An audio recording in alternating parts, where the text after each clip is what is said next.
So often we have set of equations. Okay, like Newton's laws, we have x double dot is minus g.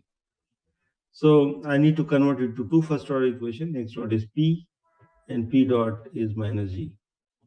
So for Newton's laws in 1D itself, you'll get minimum two equations, two first order equations. Okay.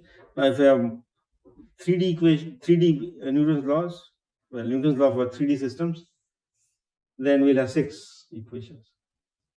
And you have more particles and 6 n equations, right? N particles with 6 n equations.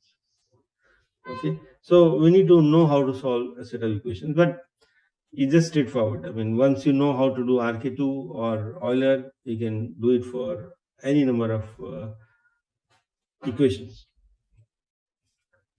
So we write this equation as xi dot. So I goes from 0 to n minus 1. Okay, I goes 0 to n minus 1. So we have this. So f is function of, now for every xi there will be fi. Right. So this remember, so for like why I just said for Newton's law, x dot is p, p dot is minus g. So this is f0 and this is f1. Okay, so f0 depends on p, which is x1, but f1 depends on a constant g. Okay, and so right hand side, it is function of time and these variables, and of course constants are there. Okay, like g is a constant. Okay, so how do I solve it? Let's say Euler. I want to solve using Euler. So I need to first get all the initial conditions. Okay, so there's a vector x. It time t equal to 0. Okay, so x0, x1, all this stuff. Now, once we know this, then I can just time step each of them. So x0 n plus 1 is x0 n plus delta t times f0. This has to be computed at tn. Okay, so value of the variables at xn, at tn, whatever it is, we just plug it in. Okay, now we have to do it, of course, for all x's. This is one step. Then we go to the next step, like that. Okay, so this is what is written here, and we can easily time advance. Now oscillator. So these are, of course, very important equations. X dot is p. So p is supposed to be momentum, okay, and p dot is minus x. But mass is 1, okay. For me, mass and k, I just set it to 1. Okay. Now this equation, if you recall, is also time reversal symmetric. Okay. So t going to minus t is a Hamiltonian system.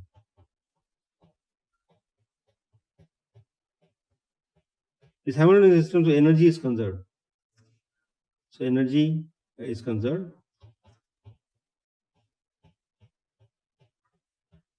So energy is given by kinetic energy, which is p squared by 2. Mass is 1, so that plus kinetic energy. Sorry, plus potential energy. So half x squared by 2. Okay, so the total energy, and which is conserved.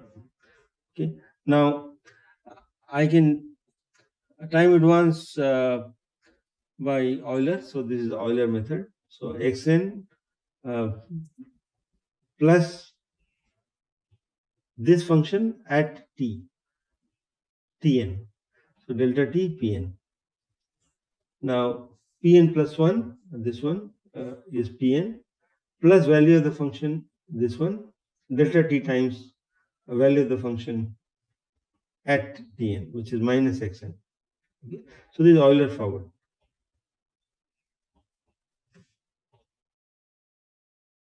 Okay, Euler forward is not time reversal symmetric. I just showed you, and you can do it the same here as well.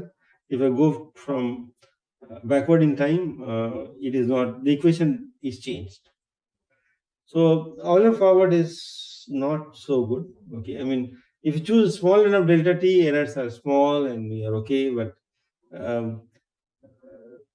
okay, so anyway, I had to tell you what are the issues. Okay, when you take up a method, it turns out leapfrog is a good method for this. It conserves energy and also it's time dose symmetric. Conserves energy on the average. Okay, so we will discuss that in a while. Okay. So leapfrog is done in the following manner. So it's a pretty specialized scheme. So you please pay attention. So time is in the center. So this is a t by h, t by h. So it's h is the time step, or t by delta t if you like. So we have 0, then 1, 2, 2, 3 like that. But I also use a midpoint, half, 3/2 like this. So my position x, I go from 0 to 1 using the momentum of the midpoint. Please remember x dot is p. So I just go from here to there in position, but I use a momentum. This is the right hand side in fact, right? So I use the midpoint, okay, here. But what about the momentum time stepping? Momentum time stepping, I go from half to 3/2, but using x in between. So we have p dot is minus x. So this is computed in the midpoint here. So all the x's, I arrange it on the integer time steps, 0, 1, 2, like that, x. And the momentums are at half, 3/2, 5/2, 7/2, like that. Okay. So if you do this, then you're implementing leapfrog nicely, and it conserves average energy, energy on the average. Okay.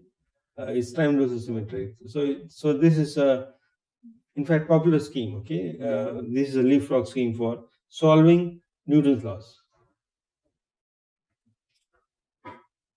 So is that clear, everyone?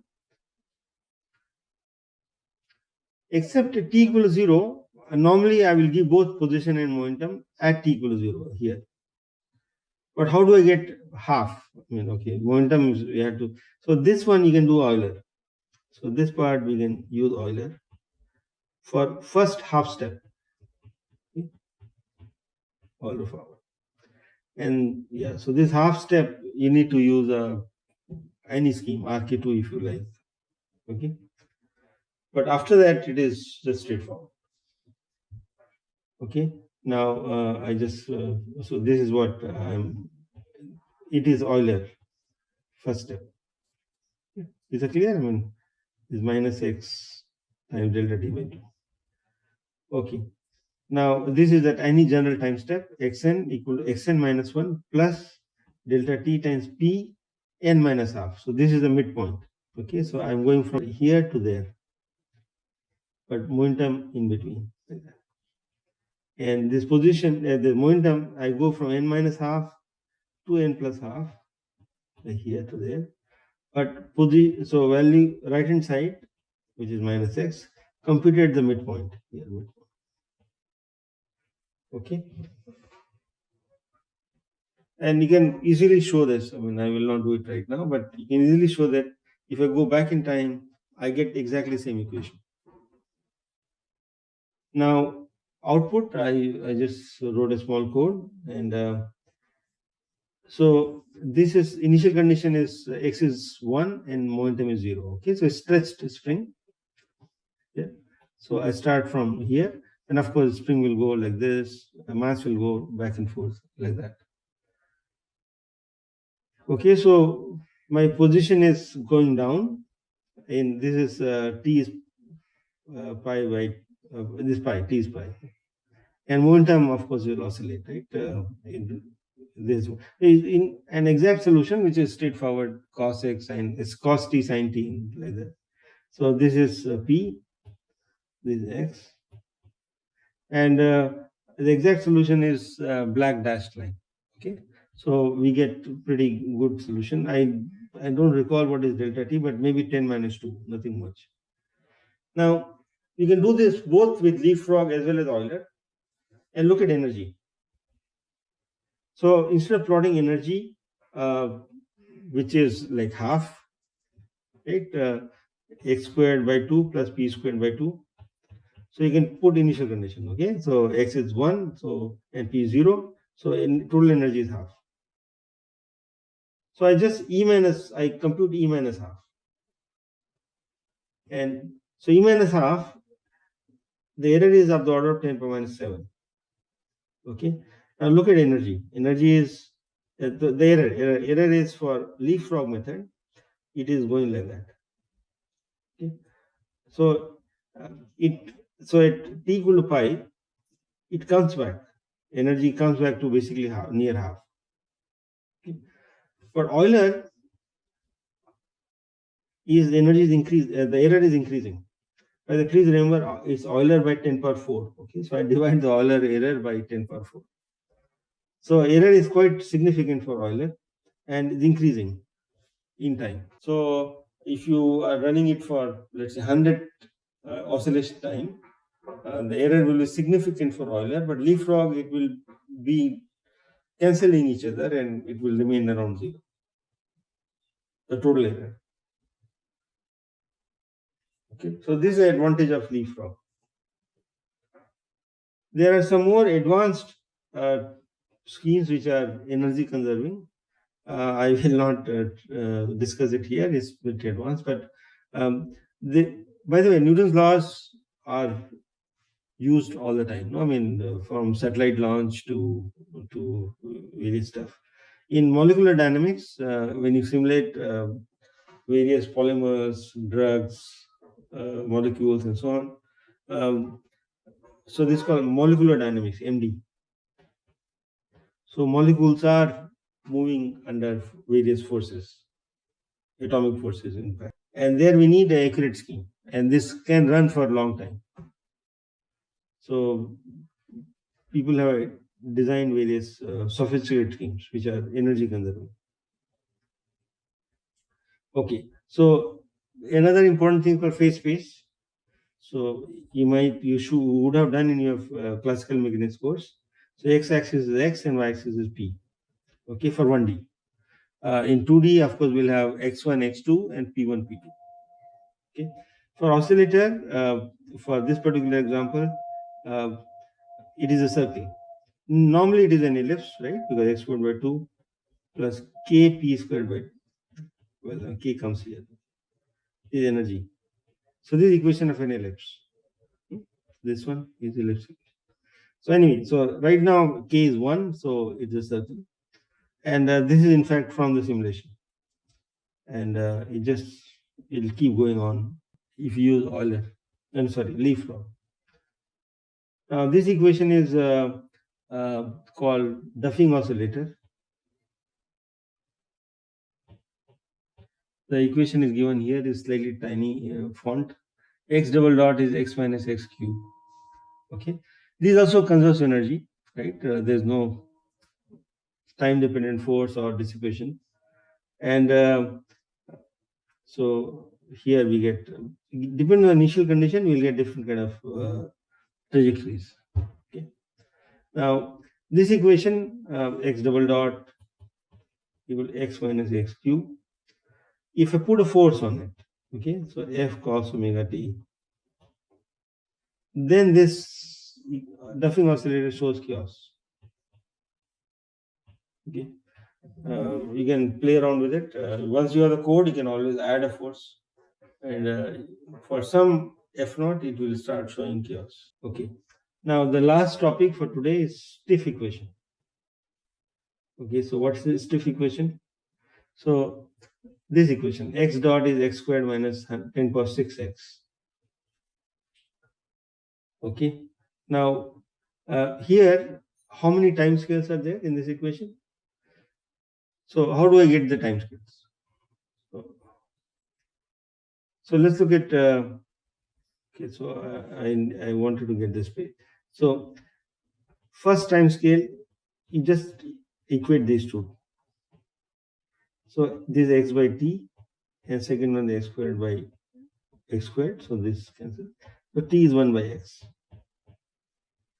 If initial condition is order 1, then this time scale is order 1. What about the second time scale? This 10 power 6x. So x dot is minus 10 power 6x. So x will cancel. So t is 10 power minus 6. Okay. So we have one time is 10 power minus 6 and one time is order 1 by x. And for x order 1, it is 1. So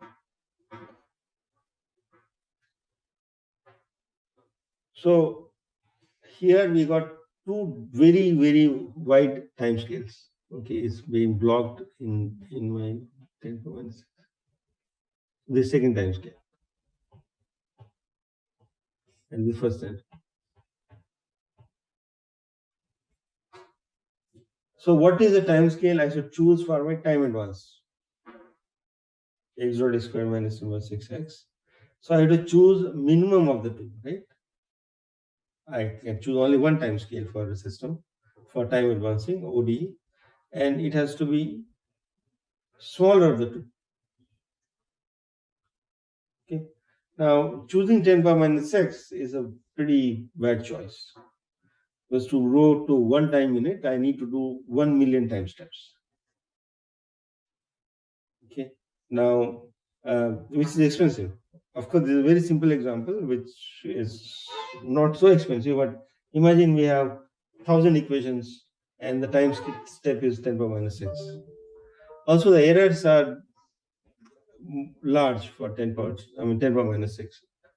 Right? Round off error. I mean, basically, my solution will start having round off errors. Now, so to overcome, so this equation is called stiff equation. Why? It comes from oscillator. So this corresponds to stiff spring. The spring constant is large, or spring is stiff. So the frequency is stiff spring will have a large frequency. So the frequency is 10 power 6. Okay, you can think like analogy. Okay, this is not really a equation of a spring, but the time scale is too small, or frequency is large. Well, there's no frequency here, but the time dt is small. Okay, for the stiff oscillator. Okay, so the idea to how do you overcome this problem? By choosing small delta t. Now we already studied that we can use implicit schemes. Okay, so if I use implicit scheme, then I can choose larger delta t. Okay, so idea for this problem is, okay, you don't choose implicit for all of it because the x squared is nasty, right? Because it makes it nonlinear. So for x squared, I use explicit. Okay, this is explicit. In fact, is Euler forward. But for this step, which is the stiff term, I use semi-implicit, xn and xn plus 1 by half. So this semi-implicit.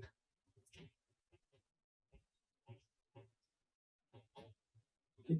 Now, this is easy to solve. So I can take xn plus 1 to the left, this one.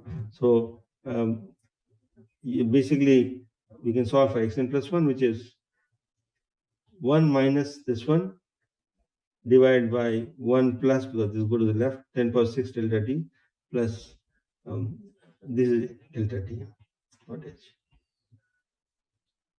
Okay, xn square. Okay, so this equation, what is delta t I need to choose? Because this term is stable and I mean, okay, no problem. Okay, by the way, this equation is decreasing in time. I think I have the solution in the next slide, yes. Because of this term, it is going to suppress, boom, it will come down. So I expect my original solution also to decrease in x, numerical solution to decrease in x, and it's possible for any delta t.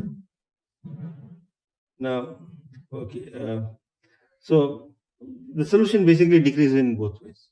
Now, there's another trick called exponential trick, which let me just tell you quickly.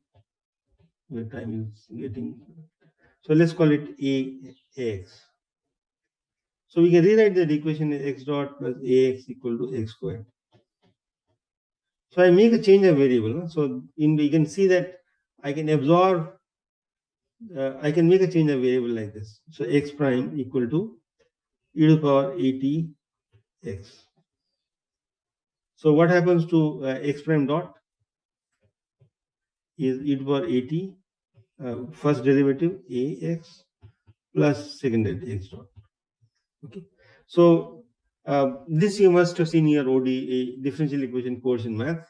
So idea here is that you multiply both sides by e to the power at, and then the left hand side becomes basically x prime dot, and right hand side is x squared e to the power at.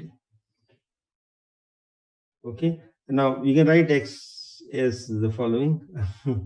Here x squared will be x prime squared e to the power minus at. So like that. Okay.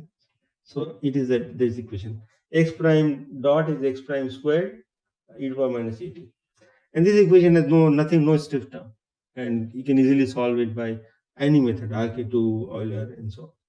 So that's the idea for solving stiff equations. Either you can use a semi-implicit scheme for the stiff term, or you can use exponential trick. Okay. So this is another example. So x dot is 1 plus alpha x is y, and y dot is minus y. For a small, this equation has same problem, right? So x dot is y minus ax. Of course, this equation is linear, we can easily solve it, but this for illustration. So if the time scale here is 1 by a, okay? So if a is large, then we have problem. Okay, exponential trick. So y dot is minus y has no problem. Only problem is for this equation. I think I will stop right now. So this is discussed in the book, and you can just look at full derivation. Okay, the semi-implicit scheme. Okay, is called what is it called? Crank-Nicolson. Crank-Nicolson. Spelling I may be getting wrong.